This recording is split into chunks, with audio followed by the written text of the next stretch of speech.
Welcome back to Chinnus cherry picks. ഇന്ന് നല്ല tasty ആയിട്ടുള്ളൊരു അടിപൊളി മട്ടൻ കറിയുടെ റെസിപ്പിയാണ്. കണ്ടാൽ തന്നെ അറിയാമായിരിക്കും.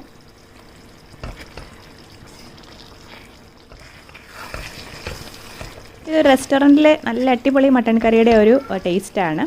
അപ്പോൾ ഇതുണ്ടാക്കാനായിട്ട് വളരെ എളുപ്പമാണെന്നൊന്നും പറയുന്നില്ല. നമ്മുടെ പ്രഷർ കുക്കർ മട്ടൻ കറിയുടെ അത്ര എളുപ്പമല്ല. ചെറിയൊരു സ്ലോ കുക്കിംഗ് ഒക്കെ ഉണ്ട്, എങ്കിലും ഫുള്ളായിട്ട് നമ്മൾ സ്ലോ കുക്ക് ചെയ്യുന്നുമില്ല.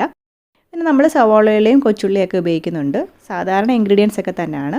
കുറച്ചൊരു മാറ്റമുണ്ട്. ഞാനായിട്ടൊന്ന് പരീക്ഷിച്ച് നോക്കിയതാണ്, പക്ഷേ നല്ല ടേസ്റ്റ് ആയിരുന്നു. അപ്പോൾ എല്ലാവരും ഒന്ന് ട്രൈ ചെയ്ത് നോക്കുക.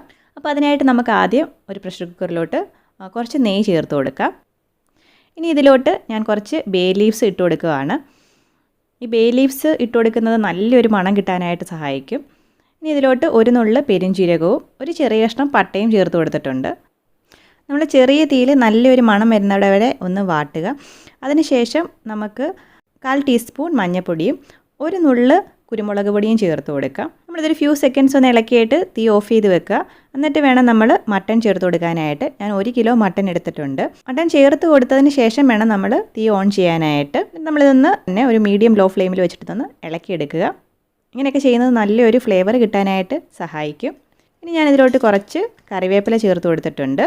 നമുക്കിനി ഇത് ഒന്ന് പ്രഷർ കുക്ക് ചെയ്തെടുക്കാം. ഒരു 3 വിസിലിന് കുക്ക് ചെയ്തെടുത്താൽ മതി, കാരണം നമ്മളിത് മുഴുവനായിട്ടും കുക്ക് ചെയ്യുന്നില്ല.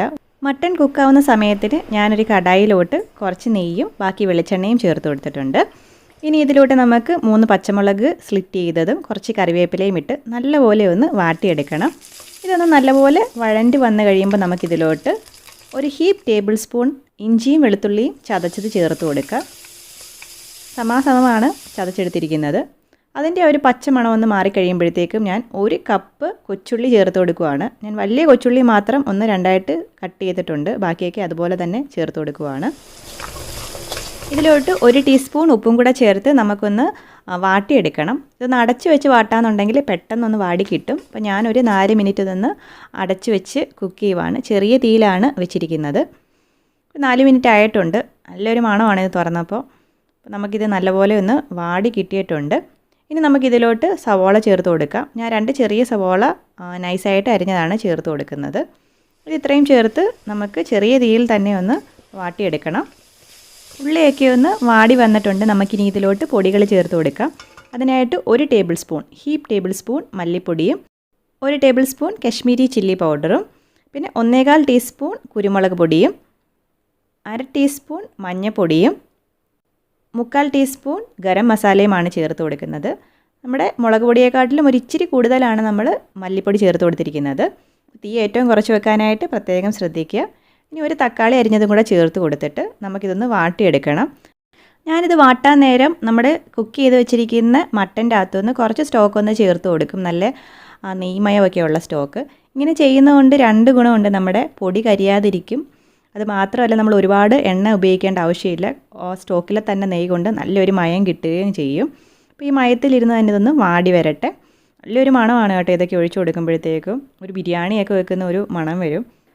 നമ്മൾ തക്കാളി ചേർത്തുകൊണ്ട് തന്നെ ഇതൊന്ന് അടച്ച് വെച്ചൊരു 2 മിനിറ്റ് കുക്ക് ചെയ്യാന്നുണ്ടെങ്കിൽ വളരെ പെട്ടെന്ന് തന്നെ തക്കാളിയൊക്കെ വാടി കിട്ടും. അപ്പോൾ തീ ഏറ്റവും കുറച്ച് വെച്ച് ഒന്ന് അടച്ച് വെച്ച് 2 മിനിറ്റ് ഒന്ന് കുക്ക് ചെയ്തെടുത്തിട്ടുണ്ട്. നല്ലൊരു മണമാണ് ഇത് തുറക്കുമ്പോഴൊക്കെ. നമ്മുടെ തക്കാളിയൊക്കെ നല്ല വാടി വന്നിട്ടുണ്ട്. ഇനി നമുക്കിതിലോട്ട് നമ്മൾ വേവിച്ച് വെച്ചിരിക്കുന്ന മട്ടൺ ചേർത്ത് കൊടുക്കാം. ഇത് മുഴുവനായിട്ടും വേവിച്ചിട്ടില്ല. ഒരു അര അല്ലെങ്കിൽ ഒരു 1/4 വേവ് മാത്രം വേവിച്ചാൽ മതി. നമ്മൾ എത്രയും സ്ലോ കുക്ക് ചെയ്തെടുക്കുന്നോ അത്രയും നല്ലതാണ്. അതുപോലെ തന്നെ നമ്മളിത് മുഴുവനായിട്ട് കുക്ക് ചെയ്തിടുകയാണെന്നുണ്ടെങ്കിൽ ഫ്ലേവറൊന്നും അധികം പിടിക്കില്ല. അതുകൊണ്ടാണ് നമ്മളിങ്ങനെ 1/4 കുക്ക് ചെയ്തിട്ട് ചേർത്ത് കൊടുക്കുന്നത്. മട്ടൺ ചേർത്ത് നല്ലപോലെ ഒന്ന് ഇളക്കി മിക്സ് ആക്കിയതിന് ശേഷം ഒന്ന് അടച്ചു വെച്ച് നമ്മൾ ലോ ഫ്ലെയിമിൽ കുക്ക് ചെയ്യണം. ഒരു 10 മിനിറ്റ് കഴിയുമ്പോൾ ഞാനിതൊന്ന് തുറന്നിട്ട് ചോപ്പ് ചെയ്ത് കുറച്ച് മല്ലിയിലയും കുറച്ച് കറിവേപ്പില പിച്ചിയതും കൂടെ ചേർത്ത് കൊടുക്കുകയാണ്. ഇത് ഇത്രയും ചേർത്തിട്ട് നമുക്ക് ലോ ഫ്ലെയിമിൽ തന്നെ അടച്ചു വെച്ച് ഒരു 10 മിനിറ്റും കൂടെ ഒന്ന് കുക്ക് ചെയ്തെടുക്കാം. എത്രയും നേരം സ്ലോ കുക്ക് ചെയ്യുന്നു അത്രയും നല്ലതാണ്. അപ്പോൾ ഒരു 10 മിനിറ്റ് കൂടെ കഴിഞ്ഞിട്ടുണ്ട്. അപ്പോൾ നമ്മുടെ വെള്ളമൊക്കെ കറക്റ്റ് പാകത്തിനുണ്ട്. ഞാനിനി ഇതിലോട്ട് പെരുംജീരകത്തിൻ്റെ പൊടി ചേർത്ത് കൊടുക്കുകയാണ്. നമ്മുടെ ഫെനൽ സീഡ്സിൻ്റെ പൗഡർ ഒരു 1/2 ടീസ്പൂണോളം ചേർത്ത് കൊടുക്കുന്നുണ്ട്. ഇത് ചേർത്ത് കൊടുക്കുന്നത് നല്ലൊരു മണം കിട്ടാനൊക്കെ സഹായിക്കും. ഇതൊന്ന് ചേർത്ത് ഇളക്കിയതിന് ശേഷം ഞാൻ ആവശ്യത്തിന് ഉപ്പ് ചേർത്ത് കൊടുക്കുന്നുണ്ട്. നിങ്ങൾ ഉപ്പൊക്കെ നോക്കി കറക്റ്റായിട്ട് ചേർത്ത് കൊടുക്കുക. അതോടൊപ്പം ഒരു നുള്ള് ഏലക്കാപ്പൊടിയും കൂടെ ചേർത്ത് കൊടുത്ത് നമുക്ക് നല്ലപോലെ ഒന്ന് മിക്സ് ആക്കി എടുക്കാം.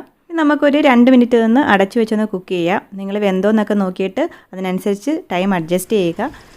ഇതിന് മുന്നേ നമ്മൾ മട്ടൺ റിബ്സിൻ്റെ ഒരു റെസിപ്പി ഇട്ടിട്ടുണ്ടായിരുന്നു. വളരെ ടേസ്റ്റി ആയിട്ടുള്ളൊരു റെസിപ്പിയാണ്. എല്ലാവരും ഒരു പ്രാവശ്യമെങ്കിലും ഒന്ന് ട്രൈ ചെയ്ത് നോക്കേണ്ടതാണ്. പക്ഷേ അധികം ആൾക്കാരത് കണ്ടിട്ടില്ല ആ വീഡിയോ.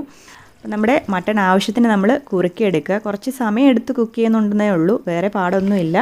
വളരെ ടേസ്റ്റി ആയിട്ടുള്ളൊരു മട്ടൺ കറിയാണ്. എല്ലാവരും ഒന്ന് ട്രൈ ചെയ്ത് നോക്കുക. നമ്മുടെ ചാനൽ ആദ്യമായിട്ടാണ് കാണുന്നുണ്ടെങ്കിൽ ഒന്ന് സബ്സ്ക്രൈബ് ചെയ്യുക. ബെല്ലൈക്കൺ കൂടി ക്ലിക്ക് ചെയ്യുകയാണെന്നുണ്ടെങ്കിൽ പുതിയ വീഡിയോസ് ഇടുമ്പോൾ നോട്ടിഫിക്കേഷൻസ് ആയിട്ട് കിട്ടിക്കോളും. അപ്പോൾ എല്ലാവരും ട്രൈ ചെയ്ത് നോക്കിയിട്ട് അഭിപ്രായങ്ങൾ അറിയിക്കുക. ഫോട്ടോസ് നമ്മുടെ ഫേസ്ബുക്ക് പേജിൽ ഷെയർ ചെയ്യുക. പുതിയൊരു റെസിപ്പിയുമായിട്ട് വീണ്ടും കാണാം. അതുവരേക്കും ബൈ.